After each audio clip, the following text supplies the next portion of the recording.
অন্যান্য বছরের নেই একটু কমতি মনে হচ্ছে আমার। অনেক মানুষের সমাগম হতো, আবার অনেক অনেক মানুষ কম হচ্ছে। আল্লাহর ইচ্ছা এবং শাহজালালের ইচ্ছা হচ্ছে মানুষ একটু ভয়ের মধ্যে আছে। মানুষ ভয় পাচ্ছে, মাজারে আসতে ভয় পায়। অলিদের ফয়েজের জন্য ঝিমের বসে থাকে।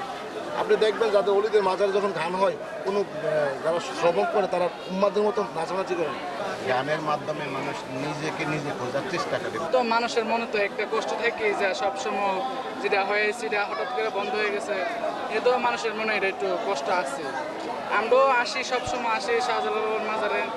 360 জনের একজন অলিদের সম্রাট যেটা মনে আর কি।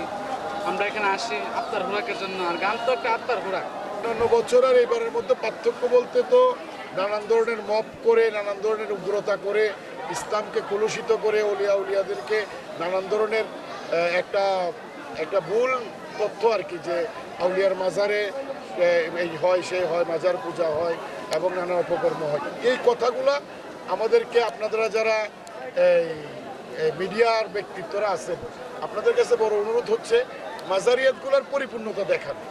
এবং আমরাও চাই যা এইসব মাজারে অপকর্ম হয় তাদের বিচার হোক। সেই মাজারিয়াতগুলোতে ইসলাম পরিপন্থী যা আছে তা বন্ধ। গানে আপত্তি, এটা আসলে ভুল তথ্য, ভুল।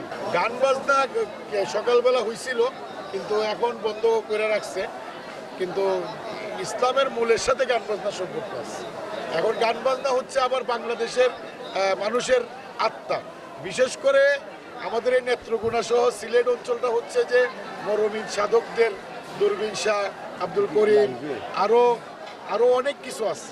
তো ওনারার এই বিষয়গুলো আমরা উস্তাদ আলাউদ্দিন খাঁ, ব্রাহ্মণবাড়িয়া, মনমোহন সাধু, আমাদের এই অঞ্চলটার মধ্যে গান বাজনা তো থাকবেই, আমাদের প্রাণের সাথে গান বাজনা জড়িত।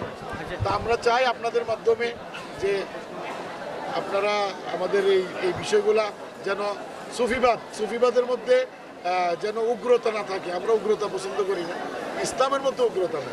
আগে সবসময় গিলাপ চড়াইতো, আমরা দেখছি বাদ্যবাজনা সহ সমস্ত কিছু উৎসাহ উদ্দীপনা ছিল। এটা আমাদের দরকার ছিল। যতগুলো জাতীয় টিভি আছে, ইন্টারন্যাশনাল টিভি আছে, এই টিভির মাধ্যমে প্রোগ্রামগুলো যদি ব্যাপকভাবে প্রচারিত দেখা যেত যে আসলে প্রকৃতপক্ষে এখানে ধর্মবিরোধী কোনো কাজ হয় না।